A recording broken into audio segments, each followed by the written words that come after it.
ఇదిగో చూడండి మా పూజ అయితే కంప్లీట్ అయిపోయింది ఇంట్లో. ఇప్పుడు గుడి దగ్గరికి వెళ్తున్నాం. గుడి దగ్గర కోసం దీపారాధన చేసిన గుడి దగ్గర కోసం దీపారాధన చేసిన పాలకాయ, పసుపు, కుంకుమ, ఇంకా చక్కెర, పావు నెయ్యి, పాలు అన్నీ తీసుకుని అయితే వెళ్తున్నాం. ఇప్పుడు గణేష్ స్వామికి పూజ ఉంటుంది, అభిషేకం అయితే చేస్తారు. ఊరంతా ఇప్పుడైతే అక్కడికి వస్తారు. ఓకేనా ఫ్రెండ్స్, ఈరోజు జరిగే పూజ మొత్తం కంప్లీట్గా మీకైతే చూపిస్తాను. మన వీడియో మిస్ కాకుండా చూడండి. మన ఛానల్ అయితే సబ్స్క్రైబ్ చేసుకోవడం మర్చిపోకండి. ప్లీజ్ సపోర్ట్ మీ ఛానల్. బాయ్.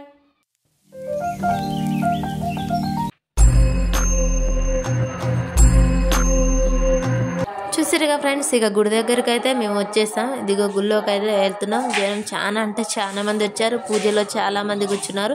ఇలా ఇంటి ఆడపిల్ల ప్రతి ఇంటి నుంచి ఇలా పసుపు, కుంకుమ, పాలకాయ ఆరతితో స్వామివారి గుళ్ళోకి అయితే వెళ్తున్నాం. ఇప్పుడు గుళ్ళోకి వెళ్ళాక చూడండి చాలా మంది పూజకైతే కూర్చున్నారు. అక్కడ వాతావరణం ఎలా ఉంటుంది, ఎలా పూజలు జరుగుతున్నాయి అయితే కంప్లీట్గా చూసేద్దాం. ఓకేనా ఫ్రెండ్స్, చూడండి.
ఏదైనా ఒక మంచి పని చేసే ముందు ఎవరో ఒకరు ముందుకొచ్చి నిలబడతారు. అలా నిలబడడంతో ఆ పని అయితే విజయవంతంగా సాగుతుంది. అలా ఈ గుడి ప్రారంభం కావడానికి గర్భగుడి దాత అయితే నీలా సత్యనారాయణ స్వామి సార్ గారు అయితే ముందుకొచ్చారు. ఇదిగో ఈసారి అందుకు ఘన స్వాగతం, ఊరంతా ఘన స్వాగతం పలుకుతుంది. స్వామివారు అయితే పూజ కోసం వచ్చారు. వాళ్ళ దంపతులు ఇద్దరు కలిసి ఈ పూజ చేయడానికైతే ఇలా ఈరోజు ఇక్కడికి రావడం మా అందరికీ ఊరంతా చాలా సంతోషంగా ఉంది. సార్ వాళ్ళు అయితే గర్భగుడి దాతగా నిలిచిపోయారు. అందుకు ఈ దంపతులు ఇక్కడ కూర్చొని పూజ చేయడానికైతే వచ్చారు. ఇలాంటి వాళ్ళు ముందుకు రావడం వల్లనే కొన్ని మంచి పనులు అయితే ముందుకు సాగుతున్నాయి. గుడి ప్రారంభం కావడానికి ముఖ్య కారణం ఈ సార్ వాళ్ళు కాబట్టికి మనందరం పూర్వకంగా స్వామి వాళ్ళకైతే నమస్కారం చేయాల్సిందే. ఇలాంటి మంచి మనసుల చేతుల మీదుగా ఈ స్వామివారి పూజ జరగటం ఇంకా చాలా సంతోషంగా ఉంది. అలాగే ఇంకా ఈ గుడి ఇంత విజయవంతంగా నిర్మించి ఇంత మంచిగా ఇంత త్వరలో ఈ గుడిని నిర్మించి సీతారాముల స్వామి వారిని ఇక్కడికి తీసుకొచ్చి అలంకరించడానికి కారణమైన ముఖ్య కారకులు అక్కడ ఉన్న పెద్దలు. వాళ్ళ కృషి, పట్టుదల, ఊళ్ళో వాళ్ళ సపోర్టు అంతా కలుపుకొని అయితే ఈ గుడి నిర్మించబడింది. కాబట్టి మనందరం కలిసి చాలా సంతోషంగా ఈ పూజలన్నీ విజయవంతం చేయాలని కోరుకుంటూ జై శ్రీరామ్, జై శ్రీ ఆంజనేయం.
చూసారుగా ఫ్రెండ్స్, ఊరంతా ఎంత సందడిగా పండగ వాతావరణం అంటే ఇలా ఉంటుందా? పండగ కన్నుల పండగగా ఉంది. ఆ స్వామివారిని ఎప్పుడెప్పుడు అక్కడ ప్రతిష్ఠిస్తారా 2 కళ్ళతో చూడాలని జనమంతా వేచి చూస్తున్నారు. భక్తి శ్రద్ధలతో పూజలలో అయితే పాల్గొన్నారు. ఊరు మొత్తం ఇక్కడ ఉండడం సందడిగా చాలా సంతోషంగా ఉంది.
దర్శనమిస్తున్నాడు అనే నిదర్శనం తెలపడానికైతే ఇక్కడికి వచ్చిన పూజారి గారు మన మహాశక్తిని అయితే మనకు చూపించబోతున్నారు. స్వామివారు గుడికి దిగి వస్తారు అనే నిదర్శనం అయితే ఇక్కడ చూపిస్తుంటారు. అలాగే హోమగుండం అనేది అగ్నితో వెలుగుతూ ఉంటుంది కదా, అలా అని వాళ్ళు దీపారాధనతో అగ్ని అయితే వెలిగించారండి. స్వామివారు వాళ్ళు చేసిన పూజలు నిజంగా చాలా శక్తివంతమైన విలువైనవి. స్వామివారి నిదర్శనమిచ్చి వాళ్ళతో ఈ పని చేయించారు అనే దాన్ని తెలపడం కోసం అయితే మనకు ఈ అగ్నిని ఇక్కడ ఇలా చేసి అగ్నిని అయితే వెలిగిస్తారు. స్వామివారు నిజంగా ఇక్కడ కొలువై ఉన్నాడు అనే నిదర్శనం అయితే మనకు చాలా కళ్ళకు కట్టినట్టు చూపించి అగ్నిని అయితే వెలిగించి చూపిస్తారండి. ఇది చేసిన వాళ్ళకే కాదు, చూసిన వాళ్ళకి కూడా చాలా అంటే చాలా పుణ్యం అంట. అది చూపించడానికి స్వామివారు అయితే ఇలా చేస్తున్నారు. ఒకసారి చూడండి, అగ్ని అలా చేస్తే వెలుగుతుంది అనేది మనకైతే నిదర్శనము. స్వామివారు నిజంగా సీతారాముల వారి స్వామివారు ఇక్కడ కొలువై ఉన్నాడు అనే దానికైతే చాలా చాలా కళ్ళకు కట్టినట్టు వీళ్ళు చూపించడం అయితే చాలా సంతోషంగా ఉంది. ఆ సీతారాముల వారి స్వామివారు ఇక్కడ ఈ గుళ్ళో ఇలా కొలువై ఉన్నందుకు చాలా సంతోషంగా ఉంది.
ఎంతో నియమనిష్టలతో చేసిన పూజలకు ఫలితమైతే ఇక్కడ ఈ పూజారి గారు మనకు చూపించబోతున్నారు.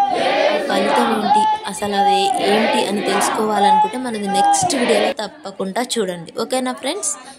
చూసిరుగా ఫ్రెండ్స్, గుళ్ళో అయితే ఈరోజు ఇలా పూజ అయితే చాలా ప్రశాంతంగా చాలా శక్తివంతంగా విజయవంతంగా అయితే సాగిపోయింది. ఇక రేపైతే గరుడ స్తంభ మహోత్సవం ఉంటుంది. రేపు తప్పకుండా చూడండి. మన ఛానల్ని సబ్స్క్రైబ్ చేసుకోండి.